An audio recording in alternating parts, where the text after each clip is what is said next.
Assalamualaikum warahmatullahi wabarakatuh. Selamat pagi dan salam sejahtera kita semua. Sahabat Solo 10, saya sudah bersama aktivis perempuan, pemerhati masalah anak yang juga dari Majelis Hukum dan HAM Aisyah Kabupaten Ketapang. Ini soal adanya anak tiri yang dilecehkan oleh ayah tirinya di Kecamatan Matan Hilir Utara, kalau saya tidak salah. Nah, Mbak Lisa, seperti apa tanggapan atas kasus ini?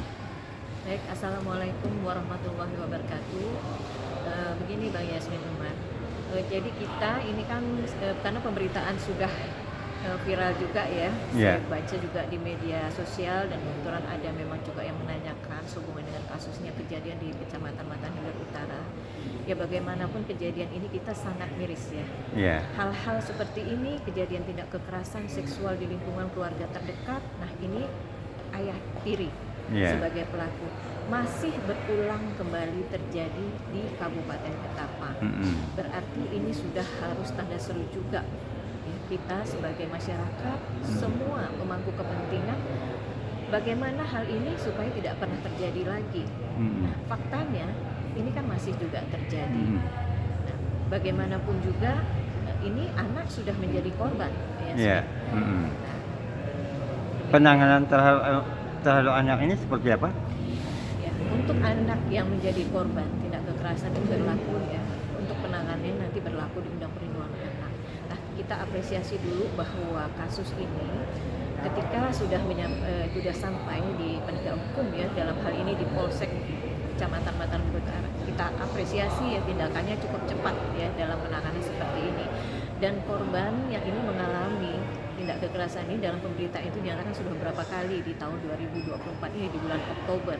Nah itu pada saat pertama mungkin tidak berani ya korban karena adanya ancaman, tapi tidak terlalu lama juga akhirnya korban menceritakan kepada ayah abangnya ya untuk segera akhirnya diambil tindakan dan melaporkan kejadian ini kepada penegak hukum. Nah itu juga harus kita perhatikan bahwa sudah mulai ada keberanian, tapi bagaimanapun juga ini sudah berlangsung lebih dari satu kali. Nah artinya pada saat kejadian itu korban masih belum berani melaporkan karena ancaman itu mungkin. Nah itu seperti itu Bang Yasmin, tapi bagaimanapun juga nah kasus ini harus segera ditangani dan memang penegakan hukumnya memang kita tidak bisa main-main lagi. Bahwa efek jerah itu mesti ada, kemudian yang tidak kalah pentingnya juga hak-hak korban tidak kekerasan juga harus diperhatikan. Nah dalam kondisi ini, dalam pemberitaan yang kita baca itu kan bahwa korban mengalami sakit ya akibat kejadian ini, kemudian depresi. Nah ini penanganannya tidak boleh lama. Jadi pemangku kepentingan ini harus segera melakukan tindakan ini. Jangan kita menunggu agak lama prosesnya, apalagi tersangkut yang masalah ini karena kesehatan reproduksinya juga ya, dengan alat vitalnya juga sebagai perempuan ya, tidak boleh dibiarkan juga terlalu lama. Jadi penanganan medisnya juga harus segera karena ini merupakan hak korban juga. Kemudian pemulihan psikologisnya juga kita jangan tunggu karena saat ini korban juga butuh pendampingan di samping pemulihan kesehatan, pemulihan trauma, juga pendampingan dari awal hingga akhir prosesnya untuk proses hukumnya. Ya. Nah, sebenarnya bagi keluarga untuk melakukan pencegahan atas hal-hal seperti ini seperti apa sih? Kalau di dalam keluarga, artinya kita dalam pengasuhan ya, kita sudah mulai harus menginfokan ya ke anak-anak kita, mengedukasi bagaimana untuk menanggulangi hal-hal seperti ini.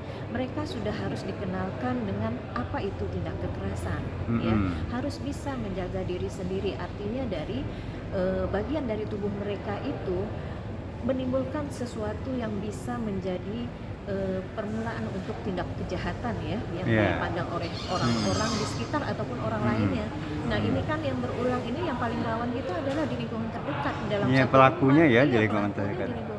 Nah ini kan kita tidak bisa juga ketika sang ibu atau keluarga yang lain itu berada di luar rumah ya. Nah, si anak nggak mungkin ikut juga kan, Iya, Yasmin ya. betul. Jadi kan dia mesti dengan kehidupan sendiri di dalam rumah itu, tapi ternyata tidak aman juga. Yang Iya. harusnya biarpun bapak tiri harusnya memposisikan harus bisa menjaga anaknya. Mbak Lisa, mungkin untuk sebuah keluarga yang kurang memiliki kemampuan untuk melakukan edukasi kepada anak-anaknya, kan banyak mungkin ya. Nah, tugas ini mestinya dilakukan oleh siapa lagi gitu?